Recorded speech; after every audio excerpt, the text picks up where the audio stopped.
Welcome guys to the episode 40 on how we build a 5-story building here in Aventura.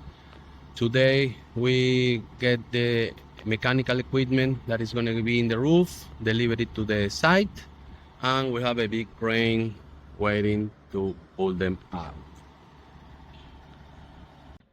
Moving forward, here we have already installed the mechanical equipment in the 5th floor and also on the upper roof of the building.